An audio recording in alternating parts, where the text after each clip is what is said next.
Looks like we're streaming. We're streaming. Well, we'll see. I think we're streaming, but I'm not sure. Should the light be on? I don't think so. I don't think it works with the light thingy there because it's not recording. It's just... All right. Sorry, everybody. We are figuring out how to live stream for like the second time ever. Well, the first time we've ever done it with this setup.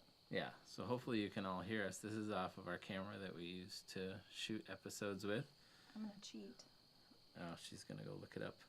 Mm-hmm. And anyway, for those of you who are catching this later, I'm Ethan. This is my wife, Sarah. We live in the Missouri Ozarks.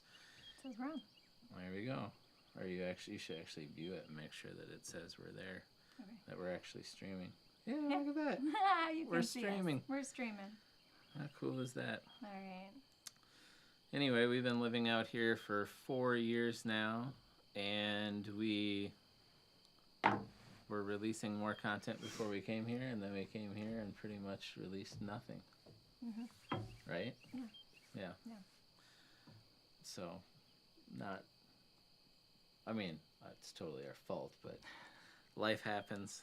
Things go on. So, anyway, we just wanted to get on here and chat with you and talk about kind of some of the stuff we're up to and what's going on here on our homestead.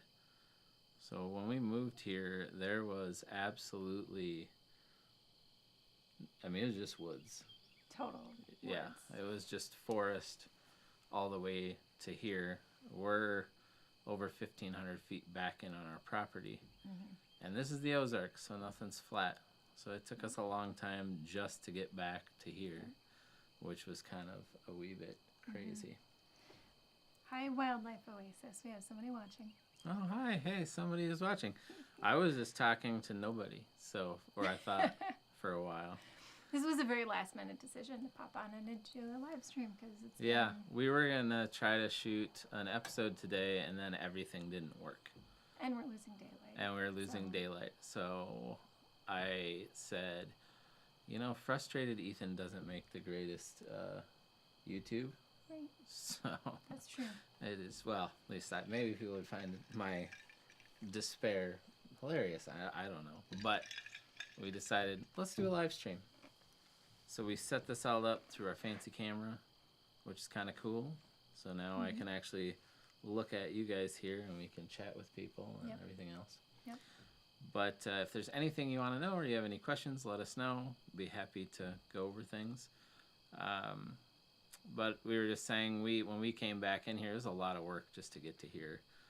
And that and life things and tragedies and this and that and all these things happen. Mm-hmm. And so, yeah, we really haven't done anything for 4 years now. A long time. It's been a while. Yeah. So we're finally back in the saddle again, trying to remember how our camera equipment works. It took a little while. Kind of did. It did. Yeah. Mm-hmm. Well, there was definitely a false start where I was like, oh, grab the camera and go. And then, we didn't. No. We ended up grabbing my iPhone and going. Right. Yeah. We did one day. Yeah. Because it just wasn't working. But anyway, so we moved here. And also, for anybody wondering, today was a glorious day, and I cannot get over, after 4 years, I still can't get over the weather difference.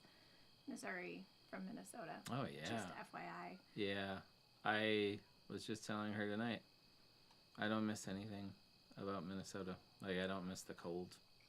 Not one bit. I don't miss all of the people that were moving into our area. There were just getting to be so many people where we lived. Mm-hmm. Like, when we got married, there were like 1,000 people living in our township. Yeah. And if you're from a place that doesn't have townships, like in Missouri, there aren't townships, at least not around us. But here it would be like a fire district. So not a big area, kind of a smaller area. And anyway, there were over 10,000 people living in there. Almost 12. Yeah, when we left. Yeah. So we went from 1,000 to 12,000, and there were more because that didn't include all the influx of people who moved out there during COVID. Yeah.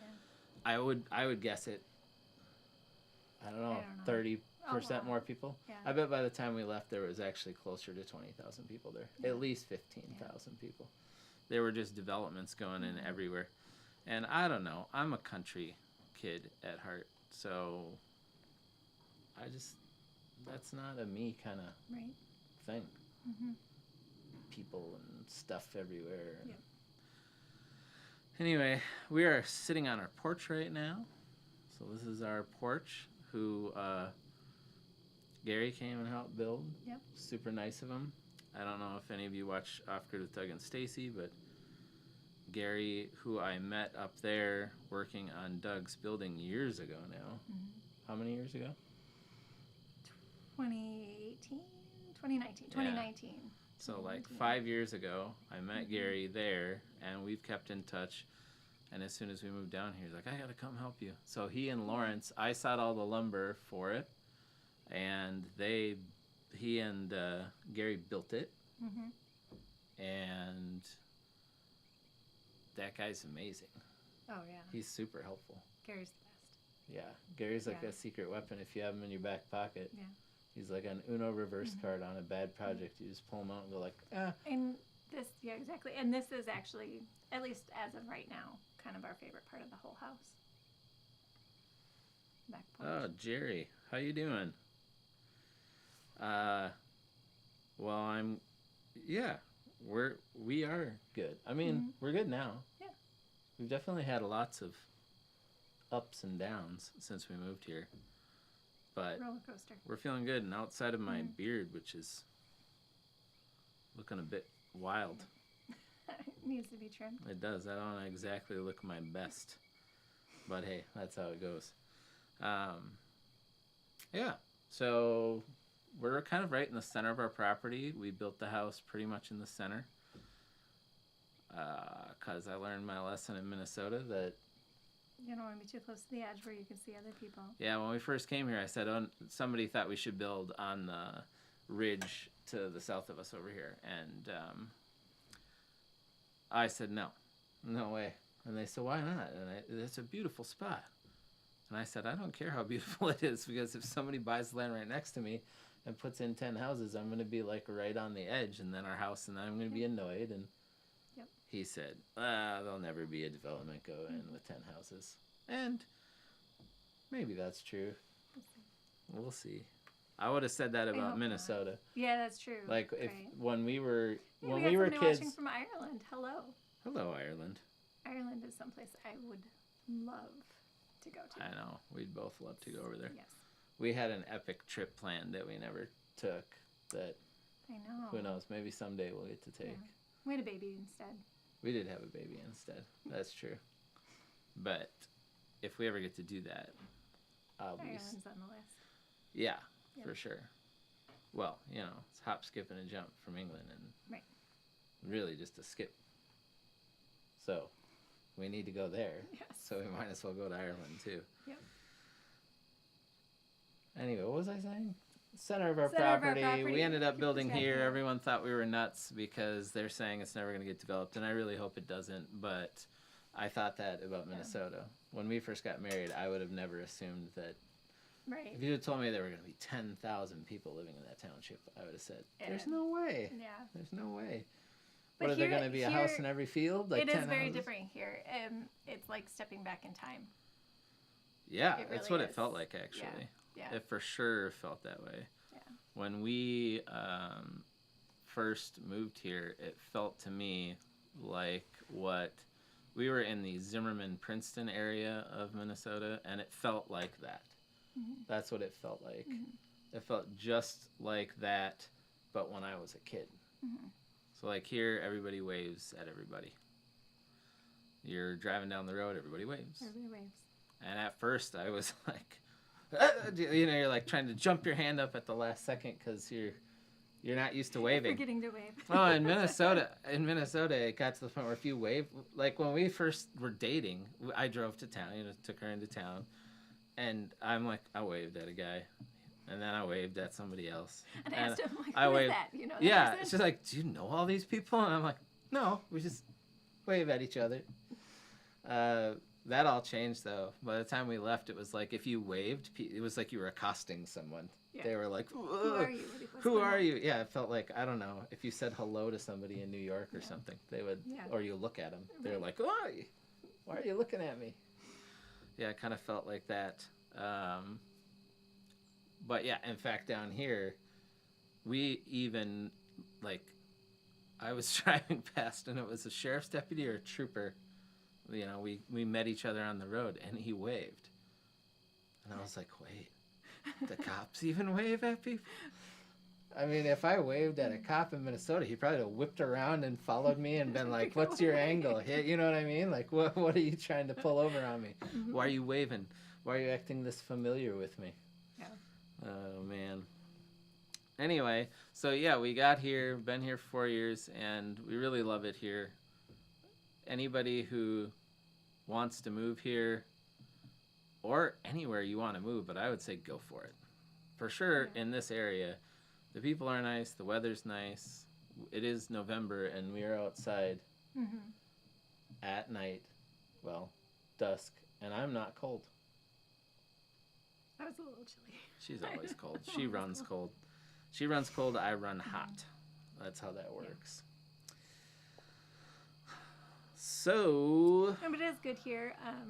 People always talk about Minnesota nice, and it's not really Minnesota nice. It's Minnesota passive-aggressive. Totally. Yeah, they're just not telling you what they really think of you. Sort of polite. Exactly. Oh, that'd be super nice.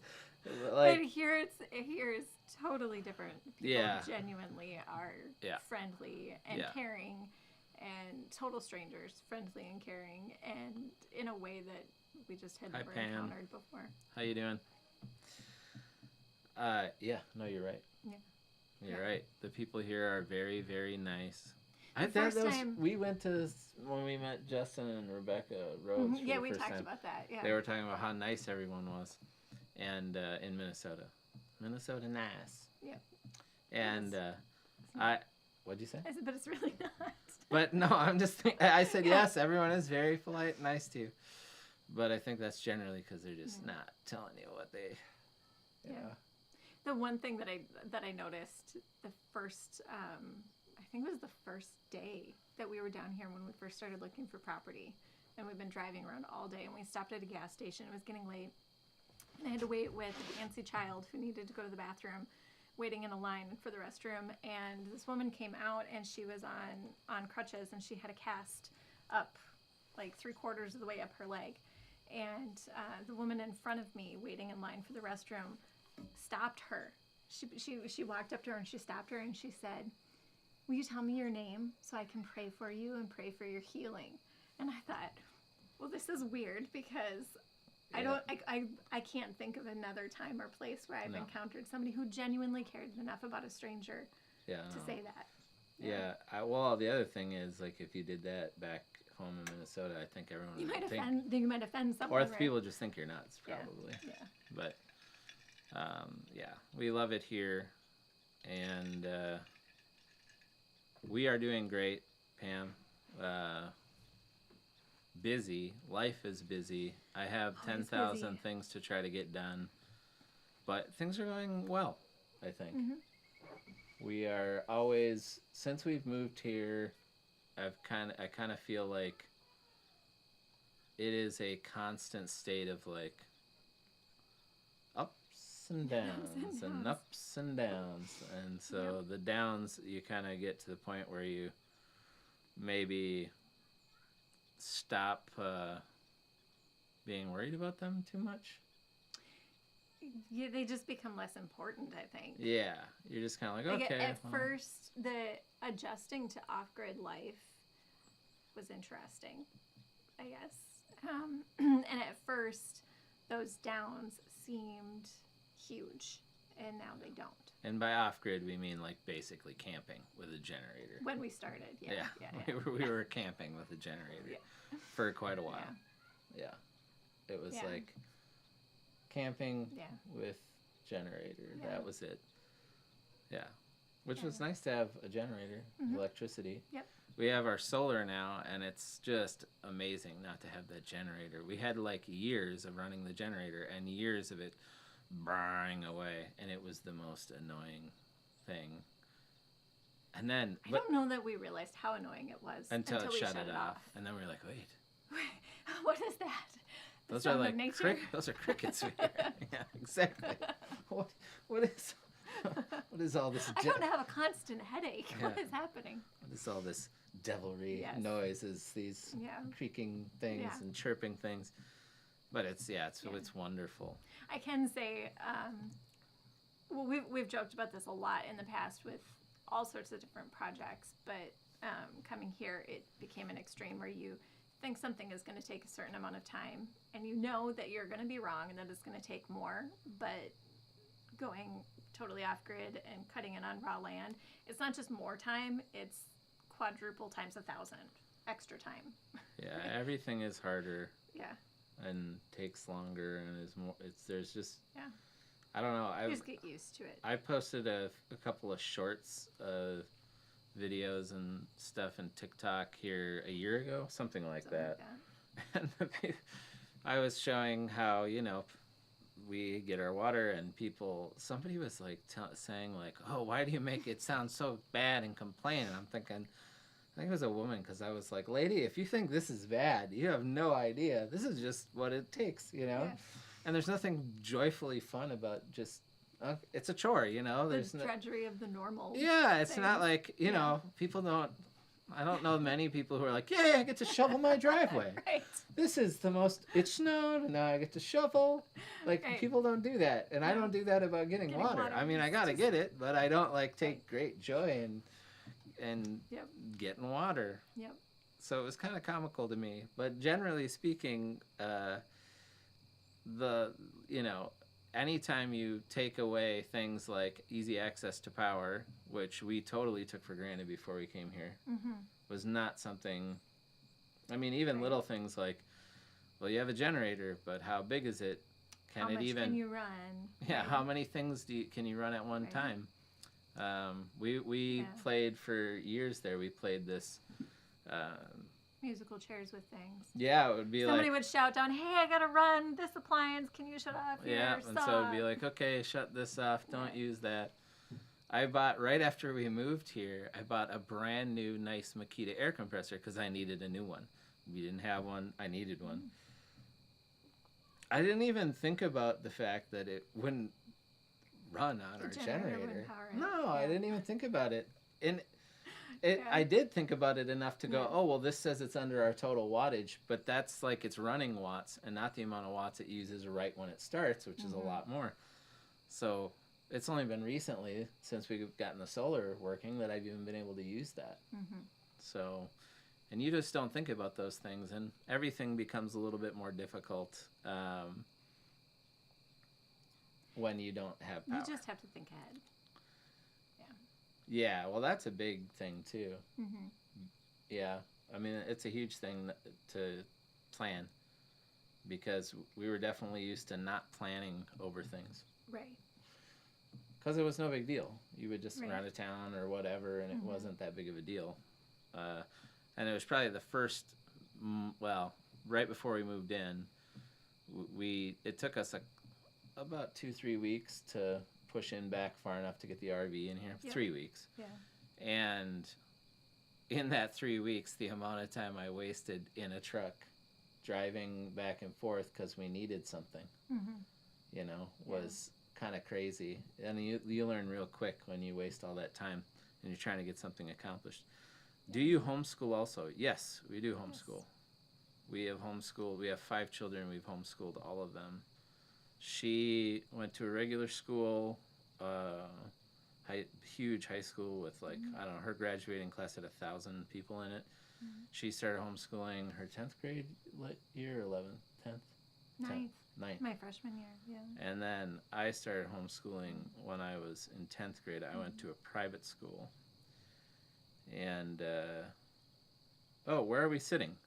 And a beautiful view. Yes, it is a beautiful view. This is our porch, which actually we made completely with materials off the property.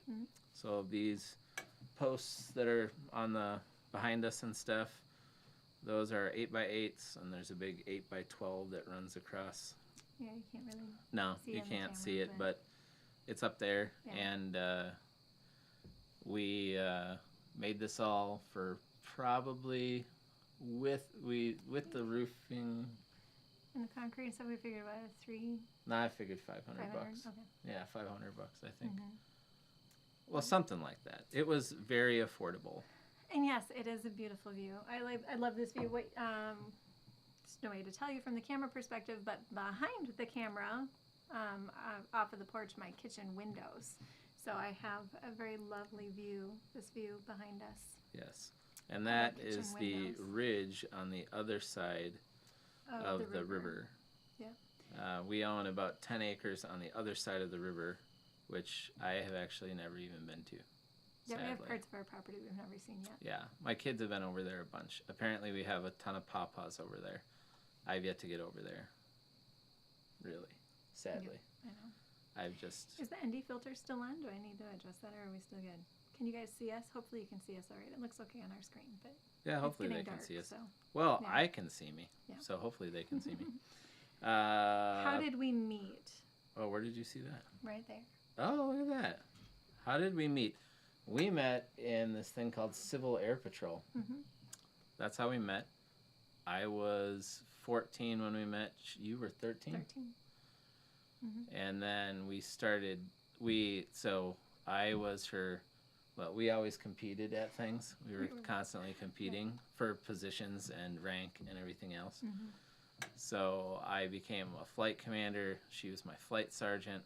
And then I became the cadet commander. And then we started dating. Mm-hmm. When I was 16, you were 14. Mm-hmm. Well, loosely dating, but yeah. Yeah, her parents, Debbie, if you're watching, hi. But Debbie said, not allowed to date until you're 16. I said, that's totally understandable. Do you mind if I take her to a movie? And they said yes. So I was like, sweet. And then okay. the rest is history. Yeah, the rest is history. Yeah. So. Do we worry about heavy snowstorms? No. No. We've gotten snow here. It's gotten cold, but it's nothing compared to what we were used to in Minnesota. So it's just really not, hasn't been a concern. Getting blocked in for days, that potentially could be possible because of ice. We've had days in the winter where we didn't venture out because of ice. Yeah, we've definitely had maybe 3-4 days where I wouldn't drive anywhere. Mm-hmm. Benefit to moving pretty much anywhere from Minnesota is that you're an amazing snow/ice driver compared to most. Right. So there is stuff where I've been out where We're people from hardy winter stock. Yeah, exactly. Where people are like, you shouldn't go out. And I'm like, it's not that bad. But there are definitely times where it's basically been a skating rink. And I'm like, the main issue around here is all the hills and turns. So if you go slow enough, you know, you can be okay. But four-wheel drive doesn't stop you from sliding off a corner. Not when it's glare ice. Yeah, so, exactly. Yeah, we've definitely had a few days at a time each winter since we've gotten here that we wouldn't want to venture out. Yeah. Yeah, ice is definitely worse than the snow, for sure. Let's see. Yeah, okay, you were the heavy snow. And no, not 5 to 10 days. A few days with ice. Never snow. We got the most snow ever, apparently, here when we first moved in one setting, which was like a foot of snow. It was a record for... Yeah.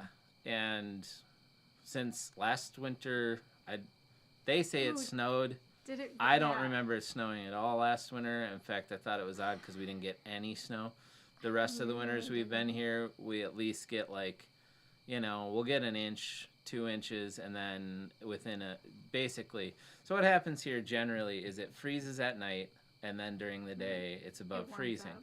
So for the most part, that means that... You get snow, it melts. It melts, usually the same day. Now, it usually snows at night, and then sometimes it'll stay below freezing during the day, but it's rare. And that first winter that we were here was the coldest winter on record.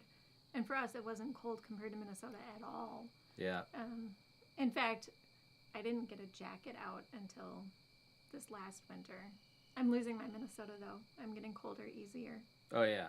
I'm a wimp, too, now. So the first winter we were here, I literally didn't wear anything more than a flannel Flannel. the whole winter. Because to me, it felt like It felt April warm. or May. Yeah. It was like spring. Yeah. It was like, yeah, below freezing at night, so I'd put a hat on when But we went 40 somewhere. during the day, it felt But like warm. 40s, 50s, and or 60s. Mm-hmm. There is not a month in the wintertime here where we won't get 60 degrees in the 60s during the day, every month. Mm-hmm. And then usually I'd say it's in the 40s. And then if it's cold, it might be like 30s. And if it's super cold, then it would be like in the 20s in the day. Yeah. But it's only the first winter we were here, it got below zero, right? Mm-hmm. Outside of that, we haven't even had below zero. I don't know that we've... And I think that was the coldest winter on record, It was, too. yeah. Yeah, because it got 18 below here, which is super cold for here. But for me, I was like, well, it's not That's 50 below right, exactly. or 30 below. Seemed normal. Yeah. Yeah. And I just, that whole winter, I never wore anything more than a flannel and a stocking cap. I don't miss the snow. No, I really don't. The kids do every once in a while. Last winter, they were disappointed that we didn't have enough snow at all to go take a sled out. Yeah. The winters previous, they were at least had a couple of days where they could take a sled out and go down the driveway and whatever. But yeah, I don't miss it. I don't. No. I actually wouldn't mind snow if it could snow and be 60. You know what I mean? Perfect world. Then I would be like, snow? I like snow. It's like pretty. Snow. Yeah. I don't like the cold. Yeah. And my ability for cold has dwindled. I now am basically incapable of dealing with cold weather. Like, we're more used to the heat. Yeah. Yeah. Yeah, now, when we first came here, that first summer we were here, I was laying block for our house and doing concrete work, and I was just dying. Mm-hmm. I mean, absolutely dying. It was so hot. So hot. It was like 98 and humid, and I was just like, man, this is killing me. And I remembered, in Minnesota, by the way, if anyone's from there, but like 80s that's hot. And 90, anything above 90 is basically, why in the world would you go outside? Right. Stay in your air conditioning. Yeah. When I was a kid, if it was in the 90s, we would just stay we didn't have AC, but we would just stay in the basement. Watch TV and try to stay cool. Yeah. Here, if you don't go out when it's like 90s, you'll never do anything. Right, you won't get anything done. Yeah, you'll never do a single thing. Yeah, because it does get hot. Mm-hmm. So now, to me, I feel like 80s is great, even upper, like 88, 89. The benefit, though, is even though it does get very hot in the summer, it's a shorter period of time that we have extreme heat than what we had in Minnesota with cold and snow. That was longer. Yes. Because winter is basically forever. October through April. Forever. Yeah. Minnesota winters are basically forever. Yeah. A friend of mine up there, Randy, just sent me a photo a week ago, and there was snow everywhere. It was snowing there. Yeah. That's why I'm here. Yeah. And not there. Yeah. It actually wasn't really. Like, we would have moved someplace cold. Sure. We would have. Right. So we didn't leave because of it, but that's true. That is a fair point. We didn't leave because I of the wouldn't weather. go back because of it. Yeah, that's true. No. Now that I'm used to warm, yeah. Yeah. Which apparently a doctor friend of ours was telling us. Lives down here, and anyway, James, he was telling us, or he told me, he's like, no, that's actually a thing. Like, your body adjusts. Physiologically. Your body adjusts to living in warm or living in cold, and then it takes a couple of years for it to switch back. You acclimate to your climate. Yep. Yeah, exactly. Yep. What's that? Well, what else do we have? Yes, young sweethearts. We were very much young sweethearts. I should finish telling that story. So, we went to this military ball, right? And my friend Mike, who was the cadet commander at the time that I took over from, he looked at me and he's like, you should take her into the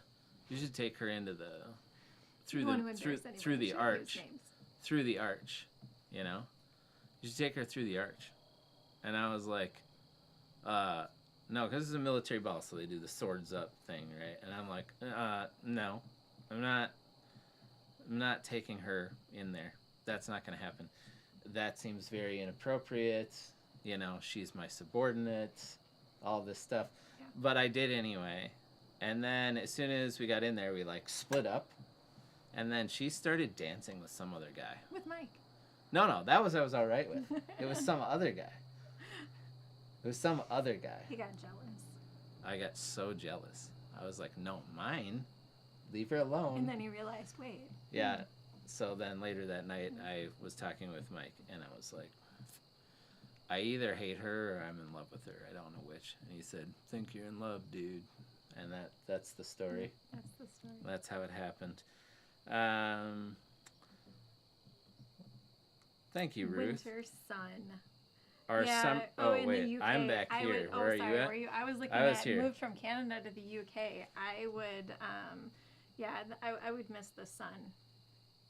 Having too many clouds would be the sun is something bothersome. that's nice here. We kind of soak in it now. Oh, and yeah. It's definitely, the sun is way more intense here than it was For sure. in Minnesota. Yeah. So you have to be careful. Well, and you notice like this time of year in the fall and in the spring, especially if it's a cloudy day, it could be 70 degrees and cloudy and feel colder.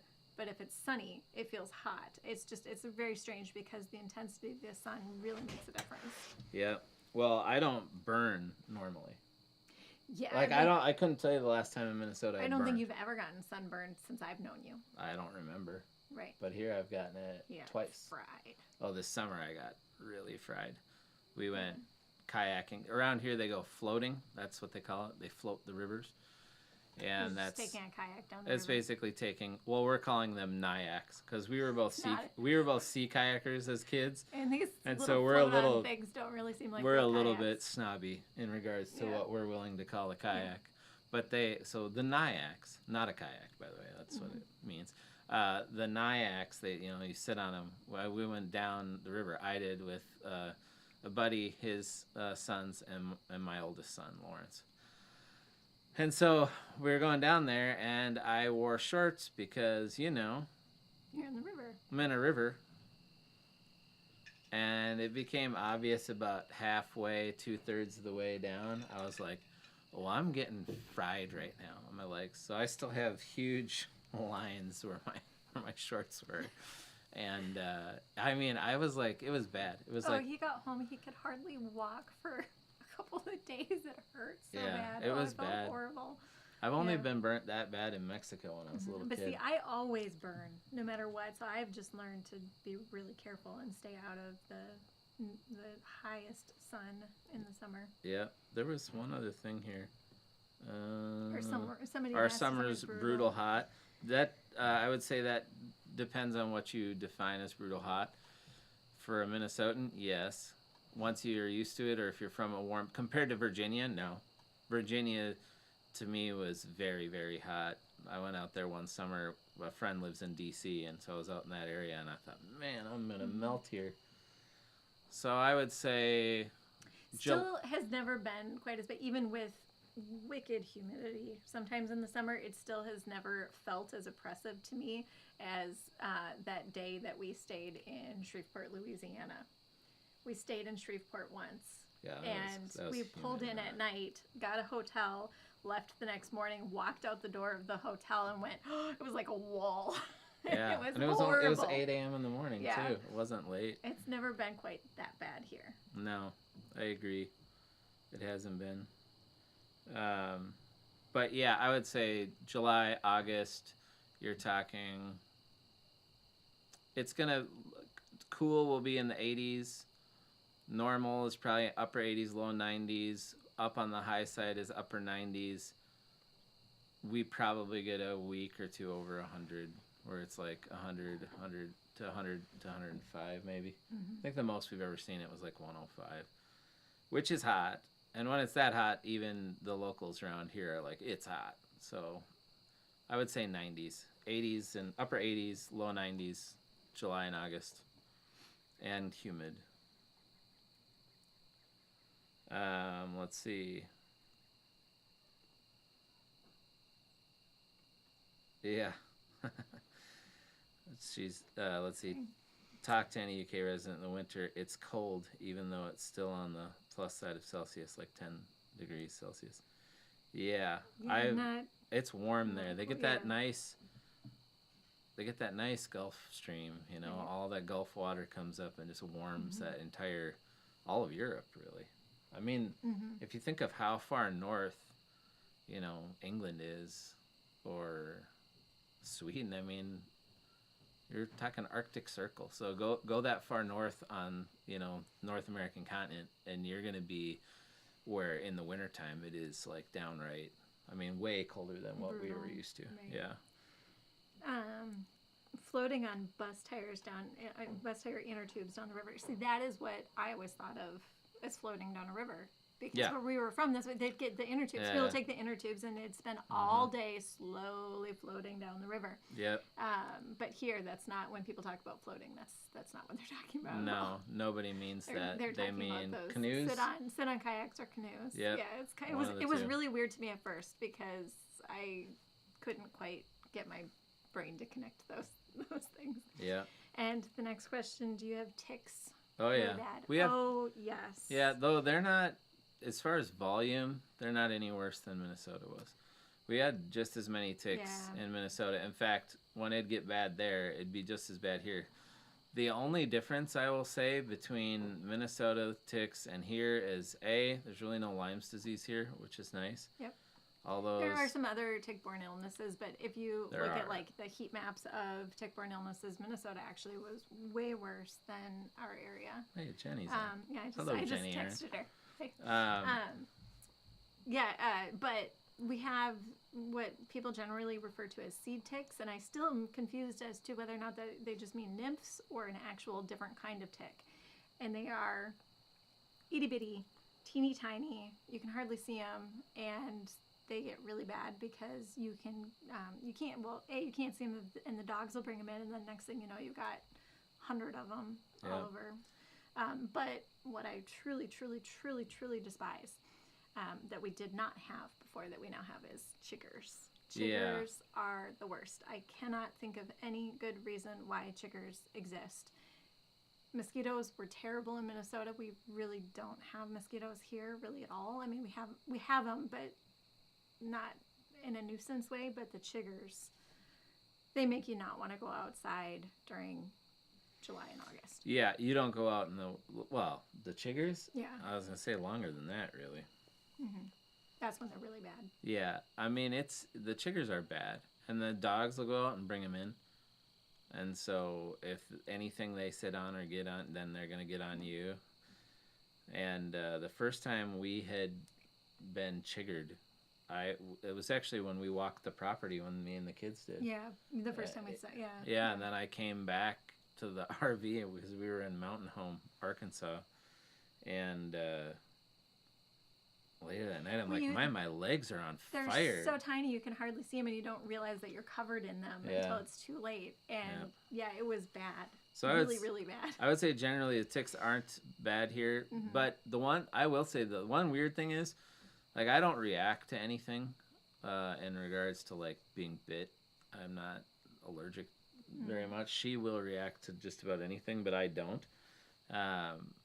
But these ones, man, when they get you, they itch, and they're like really itchy compared to a tick from Minnesota. Oh yeah. So I'll have like the bites on me last for a really long time, like months and months and months. I'll have marks from the bites if I get tick or chigger. Yeah, I imagine Mississippi. We've been through there, but never there, and not there in the summertime. We've only been through there in the wintertime or in the early spring. But if it's anything like Louisiana, which I'm sure it is, then I get it. It's hot and humid. It's humid here too, though. The one thing I've noticed is when it gets really hot here, like 100 plus, it's generally not super humid. Because that air that we're getting is Texas air. And then it's drier. It's definitely drier. Yeah. It's not as hot. It doesn't feel as hot. What do you miss about being on grid? Where did we see that one? Oh, right there. Maybe nothing. I don't know. That's a really good question. Yeah, ask me that a year ago. I would have said, "Oh, I don't know." Right. Not having to worry about plugging in 10 different things, but since we got our solar functioning, I don't know that we've really noticed much of a difference at all. No. We do have to run the generator here and there. Yeah. I mean, in the last Wish you didn't, but I mean, in the last 4 months, we've had to turn it on. Maybe I could count on one hand even. Yeah. How many times we've had It's to turn not- it on it's to charge the infrequent. batteries. Yeah. It really just comes down to if we didn't get enough sunlight, you know, Right. obviously, and Right now, our bigger concern is not grid or no grid. It's that the house is yet unfinished, and so we don't have we don't have outlets run everywhere, and so we're still playing switcheroo with extension cords. With like, in order to run the saw outside, we have to run an extension cord out the window to plug in the table saw or whatever. But that's just par for the course, being under construction. So I don't know that I notice much of a difference. No, I don't really miss anything. I think the only thing I don't know that I miss really much of anything, actually. I mean, the convenience of where we lived was nice. Mm-hmm. And the convenience of having everything right there was great. But I don't really miss it anymore. Because, I don't know, I don't mind the hour and a half ride to go to Menards. Mm-hmm. I mean, I suppose personally, if we had a well, it would be better. But it's not like it bothers us to have to go get water. No. Yeah, the water. Okay, so that's probably the thing. If I missed something, it would be just having a well and just being like, and look, there's magic water coming out of the ground, and it's drinkable. For example, we've been so busy because we're scrambling to try to get work done on your mom's house as well as our stuff before winter, and we hadn't been able to fill our tanks full. So over the last 3 weeks, we keep running low and then having to scramble to get some water because we haven't had the time to fill the tank. So right now I constantly have dirty laundry and dirty dishes just because I'm afraid to run. I would personally rather use the water for showers. Right. Make sure everybody can go take a hot shower. So I don't.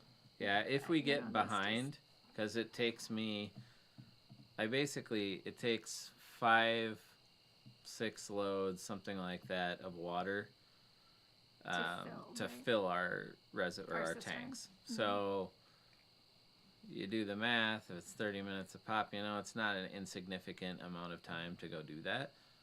And so if we get behind where we've had a bunch of stuff going on, then we seem to always be running low on water at the exact wrong time. Yes.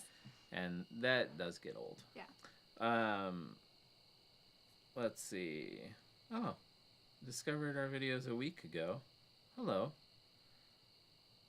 I don't know your actual name, but the Eyes Train says they're from Hudson. Well, they're from Minnesota, but live in Hudson. And a new home in Tennessee. That's cool. Yeah. I like Tennessee. Yeah, I like Tennessee too. My sister lives in Tennessee. That would have been next on the list. Yeah, we were going to go. Somebody had mentioned Chris, single dad Homestead, and we were going to be headed out his way. Yeah. If we didn't find anything here. Yeah. But we found this here, so. Yeah. Do we hang our clothes on a clothesline? I did for quite a long time. And then things under construction, we had to move the clothesline because we needed to put something, it was scaffolding, that's what it was, that we had to put in its place.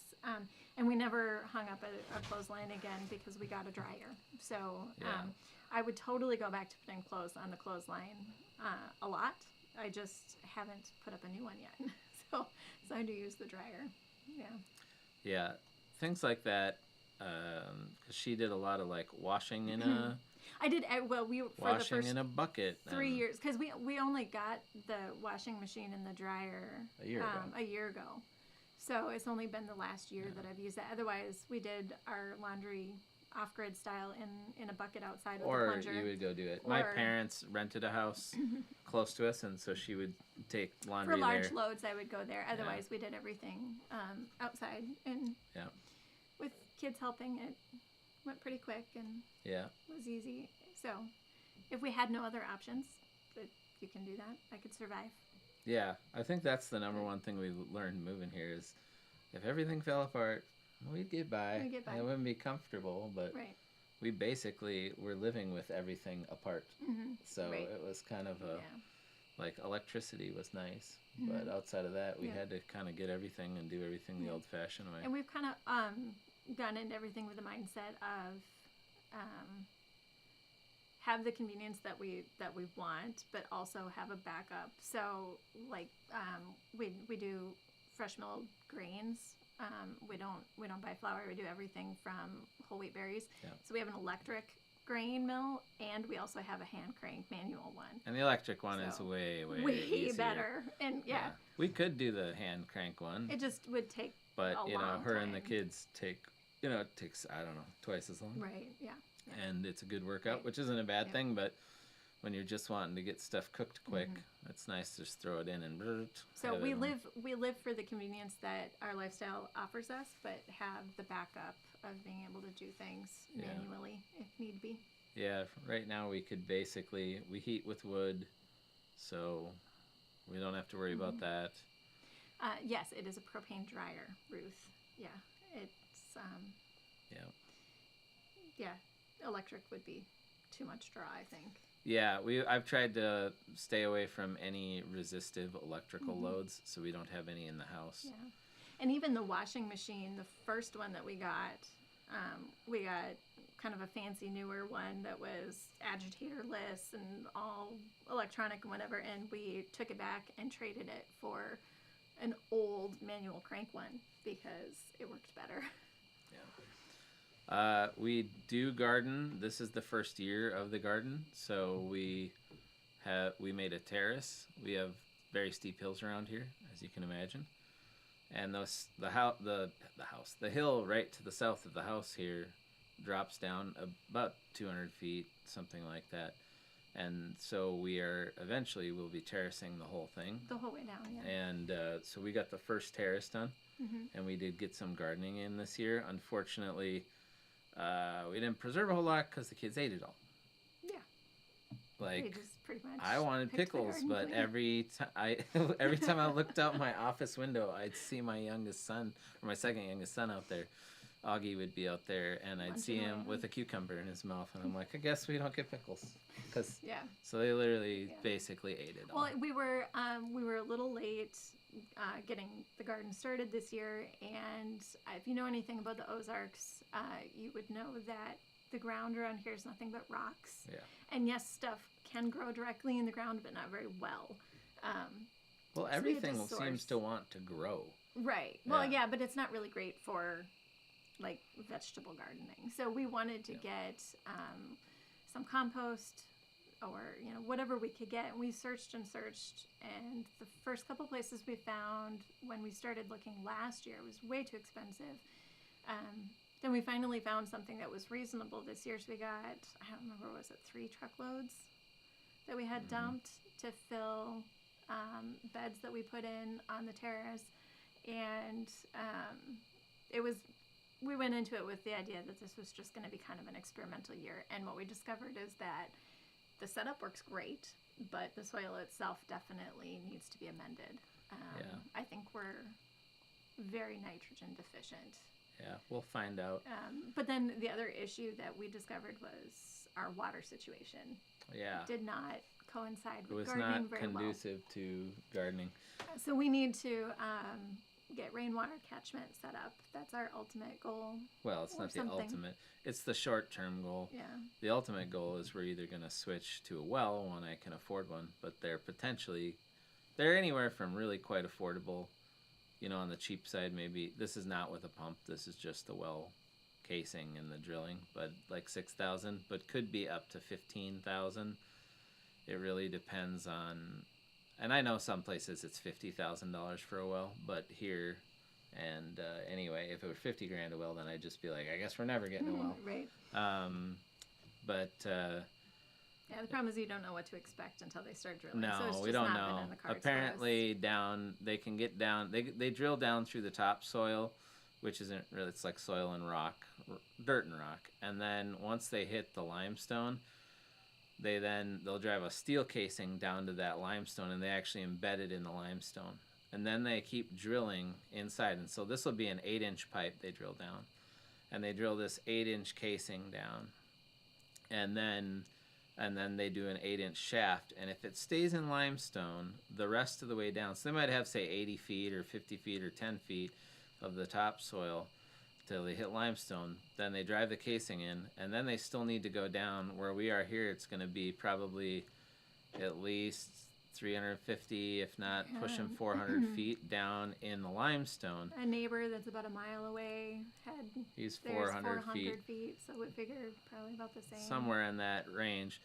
If they can stay in the limestone the whole way, and they never get out of limestone, then you're good. So it's like 6,000. They'll be in and out, but they they never know what they're gonna hit. No, they might run into caves. They might run into they call mud pockets. There's all sorts of things they could run into. Underground aquifers, rivers underwater. Yeah. And so depending on what they run into, they might have to sink a 6-inch casing inside of the 8-inch casing and have that go down through, because obviously if you're going through a cave, you can't, you're not going to. That's the other interesting thing about the ground around here too. Like the very first hole we ever dug on this property, we hit clay. It was solid clay. And then when we cut further back on the property and decided where we wanted to put the house, we started excavating for the house, and it was sand. And it's just really weird because it's hit or miss, and you don't really know what's going to be under your shovel when you start digging. Yeah. Somebody says you're so tan. Yeah, the white glow. He's always tan. I tan easy. He does tan easy. And down here, my current tan is from working outside. I just turn dark fast. Well, that's the way it is.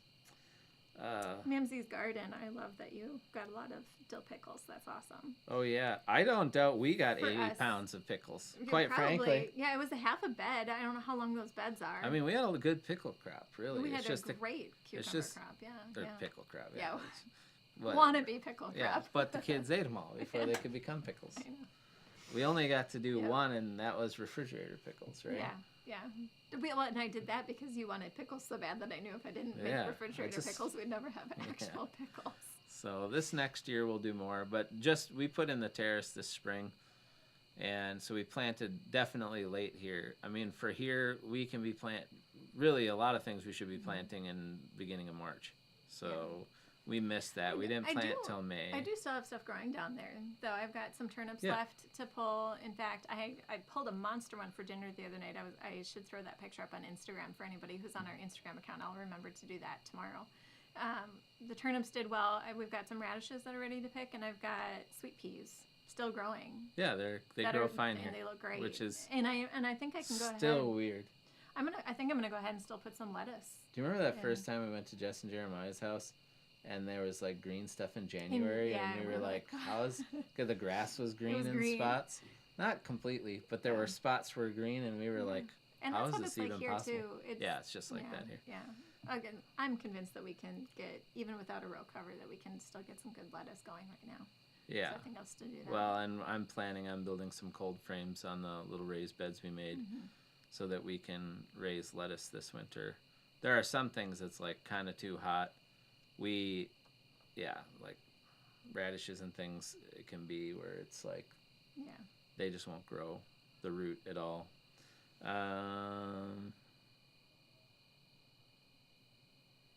Need to give them away as Christmas presents. Do either of you work outside of the home? It's a really good question. So I have been a software engineer for a long while, and I have slowly been deciding that I'm not supposed to be doing that anymore, which is a little bit interesting. So yeah, she's been a stay-at-home mom now for a while. 12 years. 12 years. Yeah.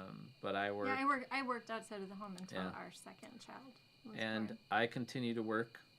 So I'm actually doing a construction project soon, which is a little bit interesting. Yep. It's good that I'm getting something to do, but we have a sawmill, so I've sold a little bit of lumber, not a lot, but the market is It's not like it would have been. It's not like what it would be near a major metropolitan area, like where we were in Minnesota. I could sell for a premium there, but here it's not the way it is. We wouldn't have gotten as far as we are, though, if you hadn't worked outside of the home. Oh, we wouldn't have been able to support ourselves off of this property doing what we were doing as we were doing it. Well, no, absolutely not. No, I had to have a job. Right, yeah. Yeah, and I do have, at this point, I have multiple jobs. Yep. So eventually we would like to make the farm actually profitable, doing something, but it's baby steps. Yep. We have so much going on. The goal is to try to farm, make content, do all this stuff, and somehow... Is that Papa Pepper I see? Pay the bills. Hey, what's up? I was just looking at footage of you. Like... Yeah, just a couple of days ago. We were reviewing old footage. I was reviewing old footage, and I was like, I should put Kevin in here. And then... Anyway, it's good to see you, man. I see him too far. What? Yeah. I'm confused. What are we talking somebody about? said that he was getting free compost. I'd love to know how you got that hookup. Because even after the compost that we purchased, we found somebody else closer. Somebody that friends of friends that we know that we're loosely acquainted with. They had some. The only problem is none of the compost around here appears to be really compost. Yeah, it's so it's just most of the stuff we found, including the other stuff we found closer by, that it's just old sawdust that has decomposed over time. So it's sort of a nitrogen. One would assume there's not a whole lot of nitrogen in it, and given our inability this year to grow anything that needed nitrogen, like we tried we grew a bunch of different things, but like our corn was horrible. Yeah, the corn was awful. I mean, we could save some seeds, but the corn just never took off. Yeah. And you did help out, but that is not actually what we were looking at. Oh, that's true. It wasn't when you were here working. No, it was when we ran into each other at Baker Creek. Yeah. That's what I was looking at footage of you for. Yeah. So I'm actually working on sort of a monster episode that will be one final what in the world happened to you guys for the last 4 years, and it's going to go through how did you all of a sudden come back after having disappeared? Yeah, and what is going on, and where have you been, and all of that, and it's going to be a monster thing. And in that there will be footage of you when you came to help on the basement. But I keep on looking at my computer. If you're wondering why I keep on doing this, that's computer, so I can see if anyone is messaging. Yeah. But anyway, the garden, good. We are going to expand the garden. It felt good to finally be able to grow something. It did. And we got rid of our chickens, which felt good for me, given that I had gotten not a single egg for many months of having to feed them because they were awful. They were dumb chickens. They were the stupidest chickens ever. Yeah. And we got sick and picked up something from playing with the neighbors, and we were inside for only 4 days, I think, that I didn't go out to the garden. And in those 4 days, somehow the chickens managed to find their way out there, and they took out 150 onions. Yeah, they destroyed my onions. I was so upset. Decimated. They were looking great, and they just ate them all. Yeah, they ate all the onions. We were really upset, and we threw them all in a cage and dropped them off with a neighbor who had been looking for some hens. Yeah, well, there was a solution. I said, I'm getting the gun. You either get them gone. Because I didn't want them yet, because I didn't think we were ready, like we're trying to get the house done, and I don't have any time for the chickens, so then it's just something that's completely on her and on the kids, which when it's like that, it tends to be mostly on the kids, because she's so busy with being a mom. But we didn't really go into it very thoughtfully, because in the past, our chickens, we considered what breed we wanted and everything. This was just barnyard mix that a friend said, I'll hatch them and give them to you when they're full grown. And we said, that sounds like a good deal, only that they were... It was, do you want some free chickens? They were horrible. Yeah, it was, do you want some free chickens? And you were like, yeah. And they were like all different kinds. They were pretty. Yeah. They were pretty, Yeah, but you know, the one thing I will say is we had a great rooster out of the deal. yeah, he was great. But other he than got that, he got killed apparently. yeah, with the other person that two gave him roos- the other rooster. The other roosters, there were two. We had two roosters. Burger was the wimpy one, and then what was the nice one? No, Burger was the good one. Rusty. Was the wimpy one. Yeah. Sorry, the kids name all the birds, so I don't know how they kept them straight. I could keep the roosters straight. Right, Burger and Rusty. That was. But easy. like, you know, when you got two white chickens that look identical, and then like this one's Frosty Except and this one's whatever. One's comb leans this direction, and the other one whatever. Yeah, and I'm just like, I gotta say, I don't understand. They don't need names for me as long as they give me eggs. Like, this doesn't even make any sense. Yeah. Anyway, so we finally got rid of them though. Yeah. Because I was like, it's time. These things have got to go. Mm-hmm. And as much as I know some people love it, I will not go back to free ranging chickens.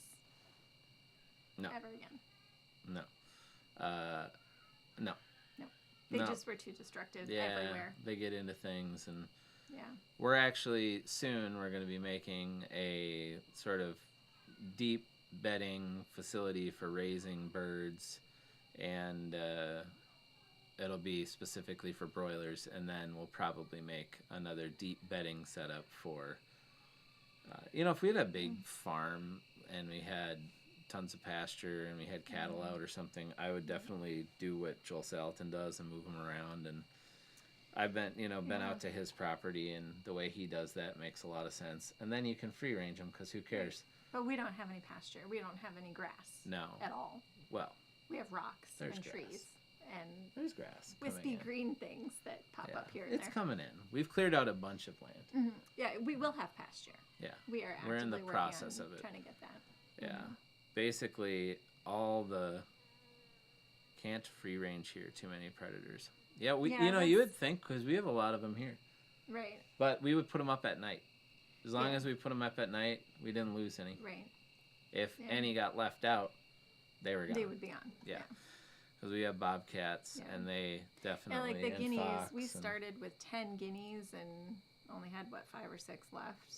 Yeah, the guineas predators got the guineas. The guineas got smote. Mm-hmm. It was like an easy destroy for them. They got taken out a lot, and they would never listen. They wouldn't do what they were asked at all. But what else do you want to talk about? I don't know. You don't know? I don't know. What time is it? It's getting... We can go for at least another 10 minutes. She has a thing where she always knows what to say. She always has something to talk about. So I'm like, you don't have anything to talk about? No, I don't. No? Well, I do. Okay. What do you want to talk about? I want to talk about this house. So we've been working on this house now since we got here, really. And we're finally in it, though it's definitely, we're in it, but it's not done. Yeah. So we've been working on this, and we keep on working on it. Yep. But I feel like we're finally getting to a spot where we might get to the point where some things feel like they're actually done. They're done. You know what I mean? Yep. Yeah. Like, we're close to feeling I feel like by spring. Yeah. Maybe. Yeah. Just maybe. Yeah. But then I keep on having things like, I'm building a house for my mom, because why wouldn't I build a house for my mom too? Right. That makes total sense. Yeah, exactly. So I'm working on that, and we're actually going to be working on that tomorrow, and getting all the walls finished, and then we're getting the roof on this week, and so that's going to be because a really that's big just deal. a big part of our life right now. That's going to be on YouTube a lot. Yes, there'll be a lot of content just about expect that. Yep. Yep. And so I'm excited about all of the build stuff and all the different things that we're doing. It's been 4 years now. Yeah. It's been 4 years. Yeah. So it'll be 4 years. This winter. We left Minnesota 4 years ago, September. Yeah. So it's been over 4 years since we left Minnesota. We didn't move on to our property until that following January. So coming up on 4 years. Yep. Yep. Yeah, which is kind of crazy that it's been so long. It's hard. Yeah, it's hard to believe. When you think about it, 4 years seems like it should feel like a really long time. Yeah. But it doesn't really feel like a long time. She said, gosh, time flies. Yeah, it does. Actually, it's been the weirdest thing going back through footage and just seeing how little Lawrence was. He was just this little kid. All of the kids His voice was all, super high pitched. Yeah. And now he's like, hey, I'm Lawrence. We kind of tease him because he ended up being, he's way more of a jock than either I was or you were. Well, I was never a jock. I know, but you were, you weren't, you could have been. You could have been that type. Yeah, you totally could have been. Yeah, you could have been that, like, whatever women call women that are jocks. Whatever. The sports person that's all, the lacrosse player, the female lacrossist, whatever. Yeah. And just remember Chris calling from there when he came to help something in the early days. Yeah. Oh, yeah. Yep. Yeah. That would have been, I think he's only been here one time, right? Chris? Yeah. Yeah, Chris was a huge, major, I love Chris. Yeah. I will always love Chris. Chris is my dirt brother, so he's a great guy. If you don't know him, Chris from Single Dad Homestead, and he came in real handy around here, and he was a blessing to have around. Yeah, absolutely. They came for, they were coming he and his daughter Elin were coming for like 2 weeks, and then some horribly tragic stuff happened in our life, and he just stayed here for like an extra month. Yeah. They just stayed because he knew we needed his help. And I was just like, he just knew we needed somebody around. And it was, I will always have a spot in my heart for Chris, for sure. But, I don't know. This winter, we're going to be working on the house. What'd you say? I've got some kind of bug flying into my face because of the light. There's really not many. Now you made me look in the light. I was like, I'm an idiot. You're like, it's attracted to the light. So what do? Look at light to see how many bugs are there. It's a very bright light. It is. It's a very bright studio light. Let's see.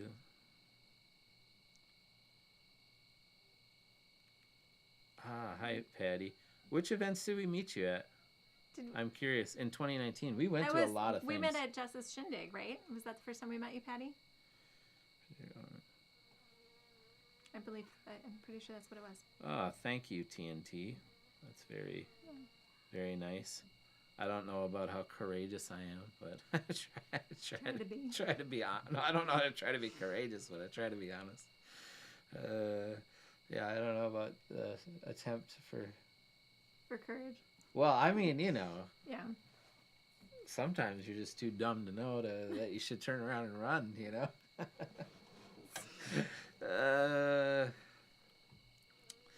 Anyway, I mean, that would be nice to be I mean, I guess I've always been good in a tough spot. I don't panic easy. Yeah, that's something that nobody knows about, and I don't really care about telling. We'll end up in this next video. Well, not the next one, but it'll be... When we get it out. When we get it out, it'll be like all these 4 years. So I might as well talk about it because it's not a major plot of what's being said. But I joined the fire department around here, and I did that 6 months after we got here. Yeah, it was like right away. Yeah, and then it was probably like, I don't know, 6 months later, if that, I showed up at the fire department for our meeting, and they're like, all the guys are standing outside, and they're like, well, we decided. And we decided. And I'm like, what did you decide? You're it. And I'm like, well, I meant what? You're the new chief. You're the new chief. Yeah. And I was like... Is that how this works? I was like, okay. I'm like, all right, well. Yeah. And then the chief was like, oh, are you serious? And I was like, well, I mean, if you guys all want me to do it, sure. And he's like, yeah. And he was like, of course I want you to do it. So I became the chief of a fire department, and I did that for a year. And so that was interesting and different. which is why I say I know I'm good in a panicky spot and I don't panic. Yes. Yeah, because we had lots of moments where one could panic. And as it turns out, not in my nature, which I guess we already kind of knew. Yeah. But could have told you that many years ago. Yeah. But I still don't know about courageous. Yeah. I think View's been courageous. Okay, well, I appreciate it. I mean, Yeah. Yeah, I mean, makes me sound cool. She's courageous too. She always is willing to go do the crazy stuff that we do. This is true. Yeah. She's always if you'd down been married for the to ride. someone else, you might not be sitting here right now. Or I might not be married. That's the other. Well, that's something I've known for a long time. I'm like, any other woman, I don't know if we'd still be together all these years later and all the crazy things we've done. But anyway, was the chief of the fire department, did it for a long time, and then got to the point where I was just like, somebody said, hey, you don't have a whole lot of time, you're so busy with your house and work and everything else. And then they were like, would you, maybe I could be the chief? And I was like, deal. Yeah, exactly. You don't have to ask me twice. The chief thing is great, but you deal with a lot of politics, and you deal with a lot of things that are like county sort of, level where you're dealing with. It's not just your community, local community. You're dealing with things way outside of your community. So, yes, Patty, way to get to know your community. You do.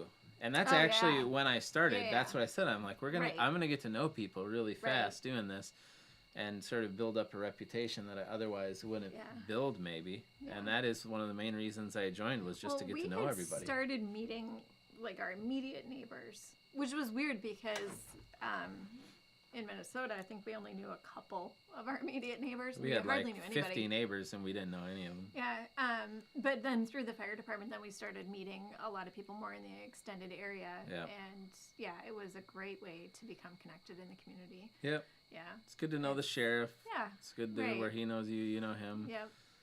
It's good to know all these different people. And And, I'm pretty proud of actually when I was the chief of what we did. When I first started there, like the county was passing us on medical calls, for example, meaning they'd go to somebody else, a different department. They'd call in a different department because they didn't have enough people to respond. Or we weren't responding to things, We didn't have a lot of people. And you grew the department and got a number of people certified as EMR so that we could take on those calls. Yeah. And by the end, it was like we were getting calls for other fire districts where they knew we would be there and knew we would show. So they'd give us a call. Well, we would do a lot of medical calls. I would say probably. And when you're remote like we are, when you call 911 and the fire department is the first available. Yeah. We're gonna be there before. Like fire department is more available than the sheriff's department. Yeah, so by a lot. By a lot. Yeah. It's not just a little bit. Yeah. In fact, they would even call us for things that in my mind weren't exactly fire department stuff, where I was kind of like, we're getting in a gray area here where I would rather be armed than not armed, and I can't shoot somebody and not get in trouble for it, so maybe we shouldn't be going on what I would call like a suspicious vehicle call.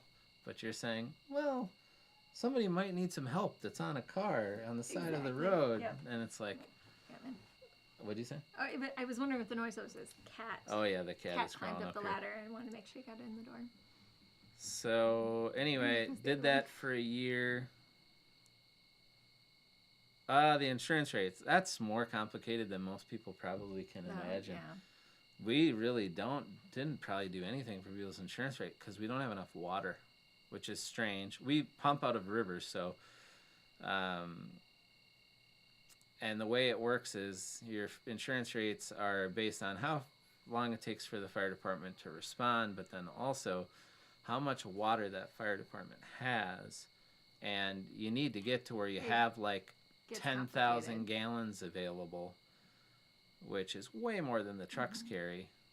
I mean, I think 5,000 is where it starts changing. But anyway, even though we have these rivers, and if you're pumping water whether we're pumping out of a tank or whether we're pumping out of the river, it takes the same amount of time. So it's kind of a silly thing anyway. Yeah. Because they don't actually care how much water you have on the truck, really. They care about how much tanked water you have that's like ready to go. And also, I think the insurance companies around here, I think, are a little weird. Because we've had some friends who have had no problem getting insurance on new homes. We've had other friends who've had existing homes that they can't get insurance on, even though they were previously insured. It's a little weird. The insurance around here is not a great thing. Yeah. And fires, the truth of it around here is if you're going to have a fire, you need to be able to take care of yourself. Yeah, because by the time somebody gets a call, gets the equipment, and gets there, it's going to be a bad situation. Yeah. So, in fact, when we were building our basement and deciding on window sizes, I could like a 3x5 foot window is what I could find that was affordable. And we found these really affordable aluminum clad windows, and they're only like $230 a piece compared to $1,000 or $500, $800. And I said, these are what we need to go with. And she said, we had looked into it, and she's like, because they're single hungs, and she was like, these aren't egress windows. Yeah, like where we were putting the windows, like this won't meet egress. And I said, well, listen, no firemen are coming through the window. He's like, I am the fire department. I'm the fire department. So like, we just need to get out of the house. So the question is, can we fit get out through the window? And if the answer is yes, we're good. Because, I mean, we're back here off the road so far. We have no neighbors visibly to us. Right. Nobody would know our house was on fire if it was on fire. It would be us. Right. So we need to be able to get ourselves out, get ourselves to safety. And there's a lot more levels of self-sufficiency that I think we have come to realize we never thought existed. Yeah. Our eyes have been opened a lot to different things and different ways of being prepared for things. Yeah, out here it's totally like you can't rely. I mean, the law enforcement I think are great. Our sheriff's department, really great guys. But as far as like if something bad is happening and if there's a bad actor kind of situation, you better be able to handle that yourself, because they're gonna, even if they scream to get over here, it's gonna take them at least probably 30 minutes, and that's if they aren't on the other side of the county. You know, the best bet you could hope for is that one just happens to be driving by, or a trooper happens to be randomly in the area, but they're not frequently around anyway. So just that idea that like you got to be able to handle yourself, that's definitely unique. Right. We had some people stealing fuel from some loggers we have out working, and I talked with the sheriff because I don't want people stealing stuff off my property, even if it's not mine. There's just something fundamentally wrong about it. So I had come up with some sort of like trap mechanisms that would basically harm whoever's vehicle was doing this, and not harm anybody, but definitely cost them a lot of money. And I called the sheriff first because I just wanted to know, and he was like, "It's your property." He's like, "You can, sounds good." Like he didn't have any issue with that, and I was like, "This is so different than Minnesota." Because if I would have said anything like that, they would have been like, "No, you can't deal with any of your own problems. Don't worry, you know." Yeah. That said, there really aren't problems. No. We had so many things stolen off of our property in Minnesota that I don't know that I could list them all. Like we had constantly people sneaking onto our property and stealing things. And somebody stole our fence once. Yeah. In Minnesota. Yeah. It was a problem. And it wasn't just us. I mean, it was everyone in the area experienced the same thing. We had so many things disappear in Lots Minnesota. and lots of stuff. And we've never had an issue here. Yeah. And I think, well, part of we've talked about this. We've joked that I think part of it is the Ozarks just kind of have a reputation. Totally. So, and to the point where we had a friend who purchased a piece of equipment and had it delivered by a semi truck the semi-truck driver made a wrong turn and got stuck on a small dirt county road in the wrong direction from our friend's house. And it got late. It was dark, and he was not from the area. And the poor man sat in his truck. We found this out later, that he sat in his truck praying the whole time that he wouldn't get killed. He wouldn't get killed Yeah. for getting lost down this dirt road, because Yeah. he was terrified to be lost in the Ozarks. Yeah. Right after we moved here, this was like, that was the first summer we were here, I think. Yeah. We were at a friend's house across the river eating dinner with their family, and we came back over here, and I see some like green lights in the driveway, and I'm like, that's a little weird. This is weird. What are these green lights in my driveway? Like, this, nothing about this is normal. And I pull in, and there's this crotch rocket, and there's two people standing off of it, and I'm thinking, oh great, now I got to deal with some people, and that who knows what they're up to, probably no good. And I get there, and the guy is absolutely freaking out. The first thing he says to me is, "I didn't mean to be trespassing, sir. I'm sorry. I didn't mean to be trespassing." And I'm like, "That's all right. Well, is there something I can help you with?" And I was just paying attention to not what they were saying. I was paying attention to how they were behaving, And I was like, definitely on edge at first. This is 10 o'clock at night, a little bit strange. You don't know what they're up to. No. And then I saw the girl, because there was a woman that was on the back with him, and I saw her. He was freaking out. And in my experience, if there's crime going on like that, the man will be pretty together. And if the woman is like the tag along, which is usually what's happening, she's being brought to do something she generally probably doesn't really care to do, she'll be the one freaking out. I've run into that multiple times where she's absolutely panicked, but he was freaked out, and she was looking at him like questioning his manhood kind of look, like, what is your problem? Right? And then I didn't even catch it because I was just paying attention, and then I was like, oh, okay, and then we drove away, and she's like, well, they were out of fuel. I hadn't even heard that. Right, I was just paying attention. They were almost out of fuel. They were lost. He couldn't get his cell phone work because there's hardly any cell coverage anywhere around here. So then I felt really bad. And I went and got some fuel and turned around and went back up there. Well, they were gone. Well, I thought, they might run out. I told them how to get to town, but I thought they might run out. So I followed them all the way. I didn't catch up to them, but I just drove the route they would take in case they ran out of fuel, And it's, 30-minute drive down there. I drove down there, and I get in the gas station, and I drove up, and I said, oh, man, I'm glad you got to town. I just wanted to make sure you made it. And it was so hilarious because now that he was like under city lights, he was all like, yeah, I know, man. I'm like totally like he was like the mannerisms totally changed. And I was just like, you were afraid of dying 30 minutes ago. And now you're like acting like this was no big deal. But when I got back, I told her, I'm like, I think he was scared to death. Because the reputation is in the Ozarks. You're going to get yourself killed if you go down the wrong dirt road.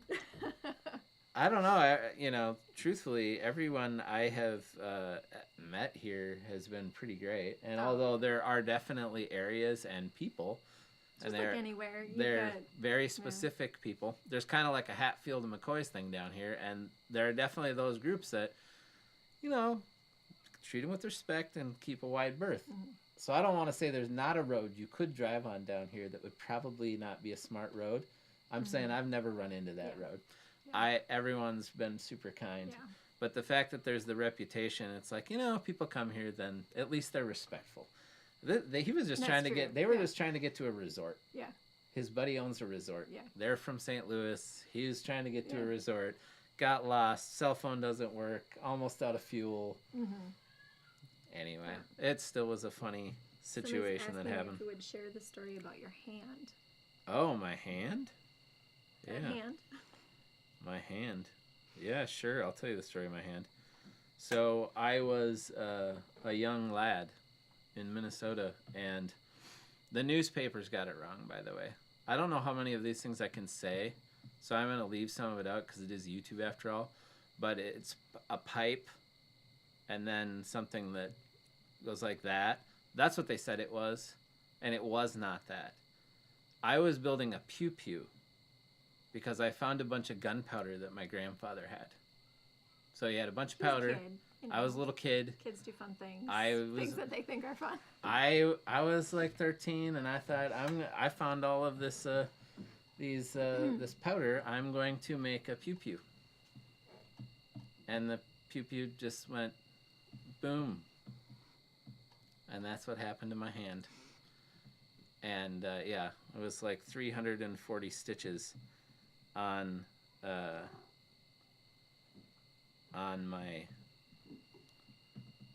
hand. It was pretty bad. Most of my hand actually was reconnected, so it was very disconnected.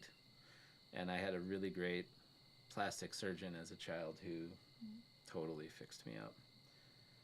So that's what happened. Though I had the kids pretty convinced for quite a while that it happened in Nam. So every once in a while, if I think I can pull off a war story on you, I might do it. You know. The funny thing is, I don't even think about it.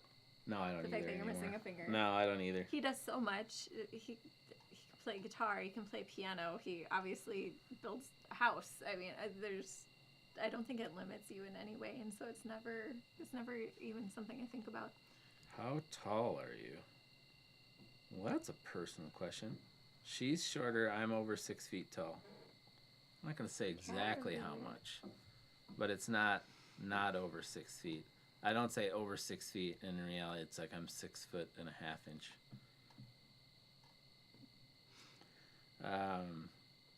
She is 5'5". Ish. Shrinking every day. Yeah. That's how the hand happened.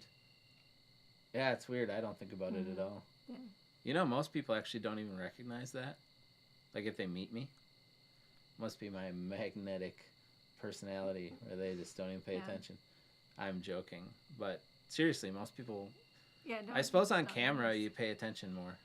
You see your hands doing things. And, but nobody... When I meet people, I'll have known people for years. Before they like realize. Well. Yeah.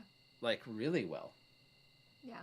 I'll have known people very well for years before they go, what happened to your hand? They just don't even notice it. I know I'm not old enough for Nam. That's the whole point. It's not stolen valor if it can't be possible. That is what I do. Okay? So like if you're dumb enough to believe that I lost my hand at Gettysburg, I'm all right with it. Nobody can come after me and scold me. Yep. So yeah, Nam. I try to sell it. Sometimes it works. With little kids, it'll work. Yeah, it happened in Nam. Got it caught on a tripwire. Yeah. Anyway. Well, are you ready to be done? At some point, I probably should feed the kids. Yeah, we need to feed children. What time is it? Oh, 6 o'clock. It's 6:20. Yeah. If any of you have any other questions that you want us to answer, like how tall I am or how I lost my finger or anything else, I will try to oblige. Yeah. I mean, it's true, right? You know, I kind of feel like if I can pull it off and it's obviously absurd, then I'll give it a whirl. The more absurd, the better. Yep. Yeah, it was fun chatting we will, Lindsay's Garden. Anyway, well, we'll try to do this again. We will have episodes coming out this week. They'll be probably Wednesday and Friday, and we'll have more out the week after. Yeah. Getting a lot done on your mom's house in the next couple of weeks. So there'll be a lot of progress on that, and then we'll also be working on editing the bigger video that'll be coming out. That's going to be basically the entire last 4 years, and for a lot of that, I did collect a lot of footage, so we have a lot of story to tell, and we're going to tell it finally in a place where I want to tell it, so we're just going to tell it. But anyway, well, this is all new to me. This is being recorded on our cinema camera I used to shoot videos with. So I'll see if I can shut this off. And Hopefully we can. If not, we just pulled the plug. yeah, we'll see if we can do it. Let's see. I think I just say stop streaming. So we're going to try to say goodbye and good night. Good night. And we'll see you next time. Maybe? Yep, no longer can connect.